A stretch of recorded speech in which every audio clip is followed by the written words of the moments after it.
And good day. I'm Andrea Mitchell in Washington, where Speaker Boehner is expected to walk into the White House this afternoon with a short-term solution to avoid defaulting on our national debt. But we are still nowhere near a solution to opening the federal government. Texas Congressman Jeb Hensarling chairs the House Financial Services Committee and will be at this afternoon's White House meeting. Thank you very much, Congressman, for joining us. Mr. Chairman, is this a good solution, getting around the debt ceiling problem on a short-term basis, but leaving the government closed? Well, what House Republicans have asked after putting one offer on the table, two offers on the table, three offers on the table, four offers on the table. I mean, we're not through negotiating. We're just kind of through negotiating with ourselves. You know, all we've asked is, will you sit down, Mr. President, will you sit down, Mr. Reid, and begin to negotiate? We got tens of millions of our fellow countrymen unemployed, underemployed. We've got people who, many of them are being forced into health care they don't want on a website that does not work. We're a nation that's drowning in debt. So obviously, we believe there needs to be a negotiation, and we want to be reasonable. But so far, all we've heard from the president and Harry Reid is we're the party of no negotiation. I hope that today at 4:30, that proves to be different. I hope that now the president says, fine, we know this is divided government. The least we can do is talk to each other and begin to negotiate a solution where nobody violates their principles and nobody gets everything, but everybody at least leaves the table with something. But, Congressman, what the president has said, what the White House has said all along, is that they will not talk under the threat of the debt ceiling or the government shutdown. So the government shutdown is still continuing. Do you think that they will now sit down with you, and will you now sit down and not talk about Obamacare, but talk about perhaps entitlement or tax reform or other problems with the sequester that they claim? Very happy to talk about all that. But first on Obamacare, listen, we don't support it. We're not going to support it. We support patient-centered health care. But all we're asking for right now on the last offer was, listen, if you're going to impose it on the nation, you ought to impose it on Washington. It's still rather curious that President Obama didn't sign up for Obamacare himself. And also, if this isn't ready for prime time for big business, why is it ready for prime time with their employees? Now, I understand you can't do anything to the president's signature law without his signature. I understand that, but we believe that it's part of what is harming our economy. We think it's part of what adding to the debt. But if he doesn't want to talk about that, there are many other things that are included in the House Republican budget that was authored by our Budget Committee Chairman, Paul Ryan, that we're happy to talk about. But, Andrea, what we're not willing to do is rubber stamp the president's spending plan and rubber stamp the president's borrowing plan. You know, the other day he spoke on your network and every other network for about an hour and a half. He was very fond of using metaphors. Well, here's one of my own. I mean, it's kind of like the president is saying, go ahead and buy the used car, and once your check clears, then I'll begin to negotiate the muffler, the hole in the roof, and the bent rim. Well, we kind of need to negotiate these things now before we give the president what he's demanded. Well, of course, if you talk about the debt ceiling, we're talking about paying for things that Congress has already spent the money on. So we're not talking about buying a future used car. We're talking about paying for the used car that you and everyone else voted for. I know, but Andrew, well, one, obviously House Republicans didn't vote for the stimulus. Obviously House Republicans didn't vote for Obamacare. But put that aside. This is a nation that is drowning in debt. And every day we hear, once again, from many in Washington and many at Wall Street, don't worry about it, we'll deal with it later, we'll deal with it later. Well, under the president's watch, more debt in 4 years than in our nation's first 200. I mean, we've got a gross debt that's the size of our economy. This cannot go on forever, or we will not only blow up our economy, we will bankrupt our children. So as you well know, there has been, I believe, 53 different increases in the debt ceiling since the mid-'70s, since I was an undergraduate at Texas A&M University. And over half of those, something has been appended to it to try to deal with the deficit, to try to deal with spending. I mean, this is like a smoke alarm. And what Republicans want to do is when we hear the smoke alarm, we want to fight the fire. Our fear is the president and Democrats just want to unplug the smoke alarm. That's what the debt ceiling is for. And my guess is people in Greece and Detroit would have been well served had they had a debt ceiling vote and use it as an opportunity to try to reduce the deficit, try to add some spending discipline so we don't bankrupt our children's future. Now, what they would argue also is that they had agreed to the Republican number on the budget, and that, in fact, the sequester has cut back spending far more from social programs than many Democrats have wanted. That said, let me quickly ask you about the military death benefits, because I know the House had approved the benefits yesterday, and now the Senate has just voice voted that, so now it is on its way to the White House, presumably. The Senate voted by unanimous consent. At this point, though, there is still a real issue for other benefits. Secretary Shinseki testified to the House yesterday, to the Congress yesterday, to a House committee, that, in fact, 5.1 million veterans across our country in the next couple of weeks, if the shutdown continues, are going to be affected, that they're not going to get their pension payments, they're not going to get their disability payments, that new disability claims are already being backed up, that they've furloughed 7,800 VA workers and 13,000 may be furloughed by the end of the month. What do we do about the shutdown and about these veterans? Well, as the son, grandson, and brother of veterans, I care deeply about these issues, as I believe most members of Congress do. And that is why House Republicans have already passed a bill to ensure that all veterans' benefits, are taken care of, that they are funded. And instead, yet again, we receive a veto threat from the president. Now, I give him credit. We passed a bill to make sure that troops were paid. He signed it. We have passed a bill saying that federal workers will get retroactive pay. He signed it, but every other bill, whether it be to make sure that children who have cancer get their care at the National Institute of Health, or to make sure that our brave men and women who serve this nation in uniform gets their benefits, he has issued a veto threat. And so what we think we're hearing from the president is, because you won't fund 100% of the government we want, you're only funding 95%, I'm going to shut the rest of it down. I mean, every single day Republicans have passed bills. If the president has complained, fine, we'll open it up.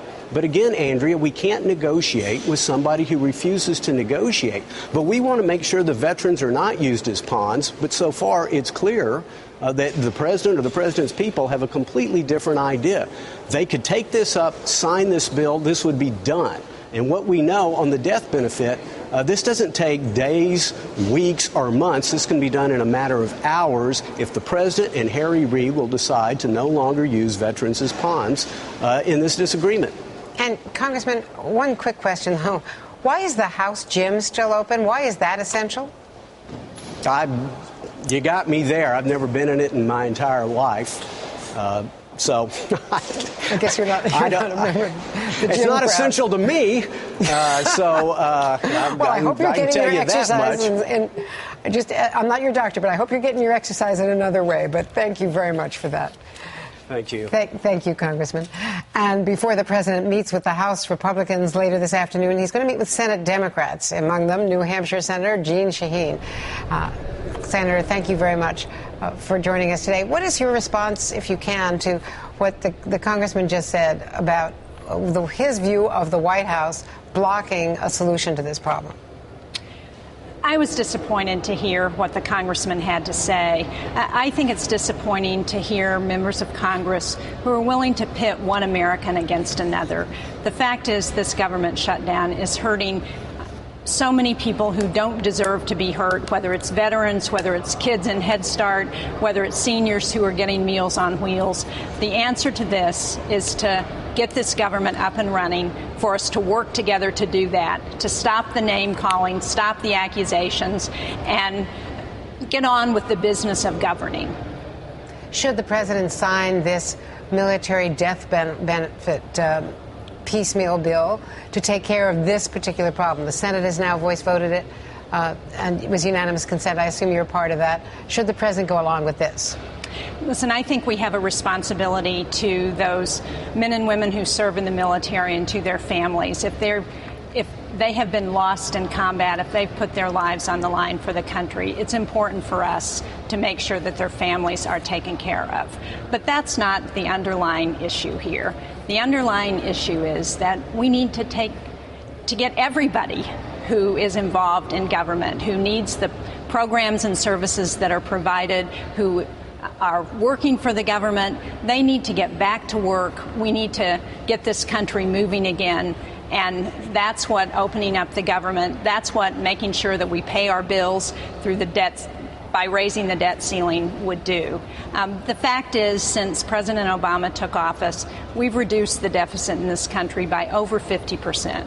We are on an important course to pay down the long-term debt and to deal with the deficits. And the best way to do that is to work together to get the government up and running and to stop making accusations. Now, if the president goes along with this proposal from Speaker Boehner and there is a short-term extension to the debt ceiling, the government would still be closed. So how does that help? You know, we're talking about more than 5 million veterans who in a couple of weeks are going to lose all of their benefits.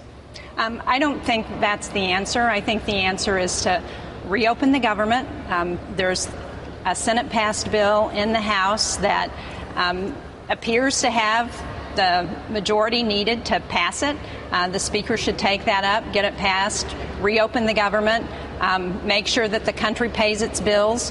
It's a sad day when China is expressing concern to us that we're not paying our bills. So we need to restore America's credibility here at home and around the world. And the best way to do that is for us to work together. And briefly, I know you've been very instrumental in resolving this Iraq visa legislation for the translators and the other Iraqi citizens who were so helpful to us during the war and have been trapped in a no person's land. Tell us where this now stands.